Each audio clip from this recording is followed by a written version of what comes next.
स्वच्छता भी बड़ी जरूरी है। स्वच्छता शरीर की भी, तन की भी और मन की भी। तन तो चलो फिर भी शुद्ध हो जाता है, पर मन का क्या है? मन कैसे शुद्ध होगा?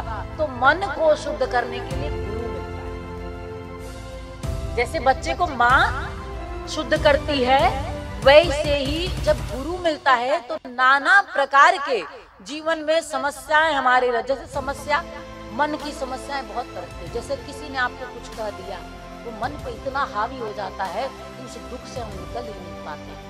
अब उस दुख को कौन छांटे? तो जब गुरु ज्ञान के रूप में आपके ही अंतर से आपको समझाता है, तब जाके आपके जीवन का वो दुख छाटता है। अब गुरु एक बाहर है, उसी गुरु को अगर पूर्णता के साथ समाहित कर लिया जाए तो आपके अंतः में वही बैठा हुआ है। गुरु क्या करने आता है? ऐसे ही अंधकार को छाटने आता है। जैसे बच्चे जाते हैं ना बाहर खेलने के लिए, तो बहुत गंदे होकर के आ जाते हैं। माँ क्या करती है? जब बच्चे को तैयार करती है, फिर भेजती है संसार में कि जाओ खेल करके आओ। जब वो खेलने के लिए जाता है तो वहां से वो बहुत गंदा होकर के चला आता है। फिर जब माँ के पास आता है, माँ उसे फिर सुंदर सा बनाती है, तैयार करती है, नहलाती है, धुलाती है, क्योंकि स्वच्छ करती है स्वस्थता के लिए। स्वच्छता भी बड़ी जरूरी है। स्वच्छता शरीर की भी, तन की भी और मन की भी। तन तो चलो फिर भी शुद्ध हो जाता है, पर मन का क्या है? मन कैसे शुद्ध होगा? तो मन को शुद्ध करने के लिए गुरु मिलता है। जैसे बच्चे को माँ शुद्ध करती है, वैसे ही जब गुरु मिलता है तो नाना प्रकार के जीवन में समस्याएं हमारे, जैसे समस्या मन की समस्याएं बहुत तरह की। जैसे किसी ने आपको कुछ कह दिया, वो मन पे इतना हावी हो जाता है कि उस दुख से हम निकल ही नहीं पाते हैं। अब उस दुख को कौन छांटे? तो जब गुरु ज्ञान के रूप में आपके ही अंतर से आपको समझाता है, तब जाके आपके जीवन का वो दुख छटता है। अब गुरु एक बाहर है, उसी गुरु को अगर पूर्णता के साथ समाहित कर लिया जाए तो आपके अंतः में वही बैठा हुआ है। ऐसे ही जीवों का उद्धार करने के लिए समय विशेष में भगवान श्री राम भी इस संसार में अवतरण लेते। शिव महापुराण के अनुसार भगवान राम जी का अवतरण कैसे हुआ, मैं जरूर उस कहानी को आपको बताना। शिव महापुराण में ऐसा वर्णन आता है कि नारद जी, जिनको कि ब्रह्मर्षि कहा जाता है, आप भी जानते हैं उनके बारे में कि उनको ब्रह्मर्षि कहा गया है। उन्होंने अपने सारी इंद्रियों को अपने वश में कर रखा है।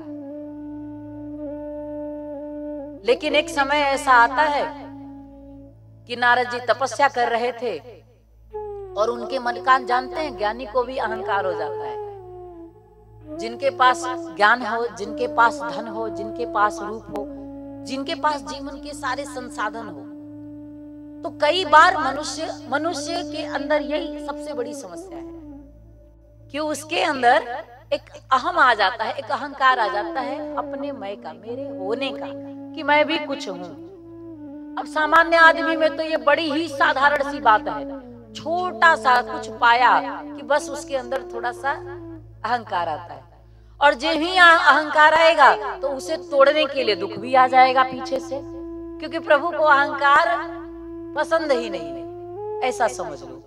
तो नारद जी के साथ भी ऐसा आया कि नारद जी को ऐसा लगा, अरे मैं तो ब्रह्मर्षि हूं, मैंने अपनी सारी इंद्रियों को अपने बस में कर रखा है, और वो ये भूल गए कि किसकी कृपा से ऐसा मेरे साथ।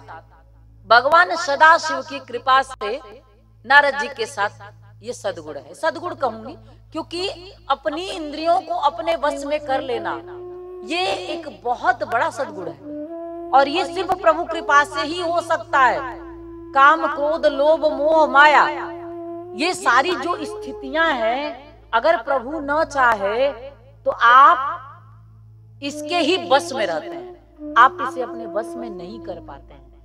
नारद जी के साथ भी ऐसा ही था, लेकिन नारद जी ये भूल गए, जैसे आप लोग भूल जाते हैं। जैसे क्या होता है, जब गुरु आपके जीवन में आता है तो प्रकाश लेके आता है, ज्ञान लेके आता है, प्रेम लेके आता है, सुख शांति समृद्धि लेकर के आता है, सर्वस्व लेके आता है।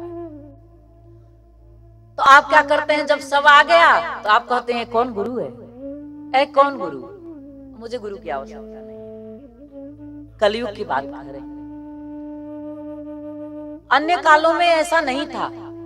अगर आप धर्म शास्त्रों को पढ़ते हैं, मैं सिर्फ अगर यदि शिव क्योंकि जहां राम है वहां शिव की बात तो होगी, क्योंकि वो उनकी आराधना करते हैं और वो उनकी आराधना करते हैं, तो दोनों की बात तो होगी।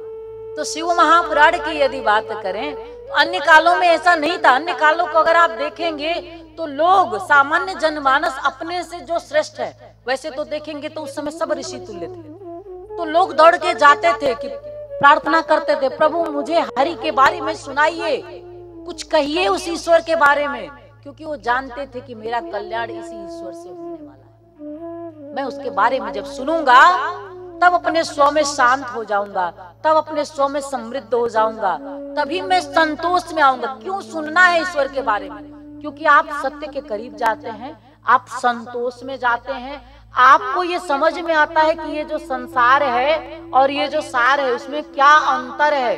और फिर आपका जीवन जैसे बहुत विषम परिस्थितियों में जब आप उलझे रहते हैं, जब आप सद्गुरु को सुनते हैं तो नाना प्रकार के आपके अज्ञान छटते हैं और फिर मनुष्य का जीवन थोड़ा सा सम हो जाता है, थोड़ा सुख में, थोड़ी शांति में हो जाता है। इसलिए सत्संग में जाना आवश्यक है। तो लोग ऐसा करते थे, लेकिन कलयुग में ऐसा नहीं है। कलयुग में लोग दौड़ के नहीं जाते हैं कि मुझे हरि की कथा सुनाइए, यहाँ सदगुरु दौड़ करके जाता है कि तुम आओ, मुझे तुम्हें कुछ प्रभु के बारे में कहना है।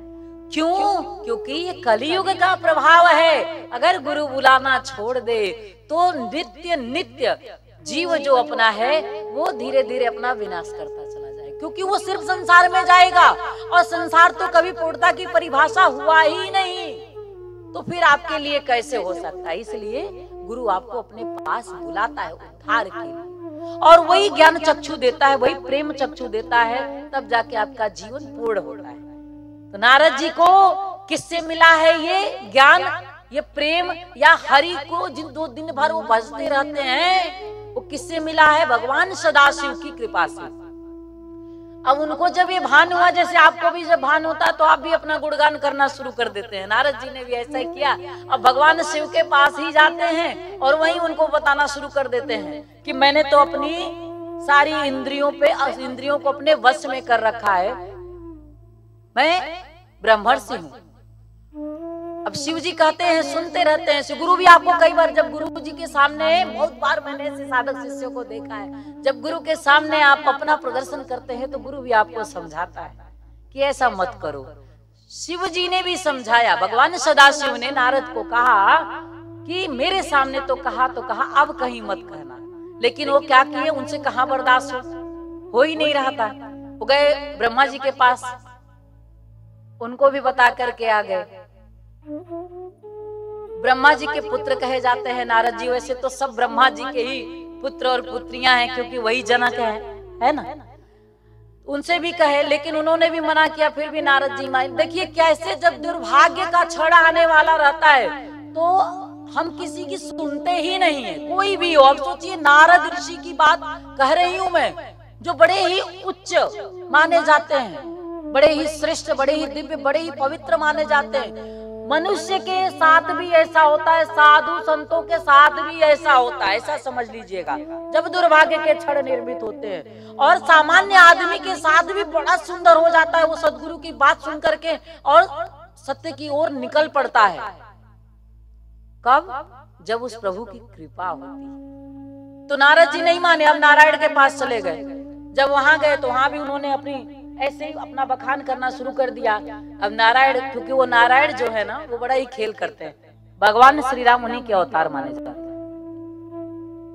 तो नारायण ने कहा कि अच्छा, अब भगवान ने देखिए वहां पे खेल रच दिया। आपकी भी बुद्धि में ऐसे ही खेल रचा जाता है जिसको आप समझ नहीं पाते। कभी कभी आप सोचते हैं ये दुर्भाग्य तो सौभाग्य का क्षण था, ये दुर्भाग्य कहाँ से आ गया, आप समझ नहीं पाते हैं। लेकिन आपके ही कर्म भाव और विचार होते हैं जिसके कारण आपके जीवन में दुर्भाग्य का क्षण भी निर्मित हो जाता है। हम ही लिखते हैं, कोई विधाता लिखता है तो मैं जहां तक सोचती हूँ, विधाता सिर्फ मनुष्य के जीवन में अच्छा लिखना चाहता है।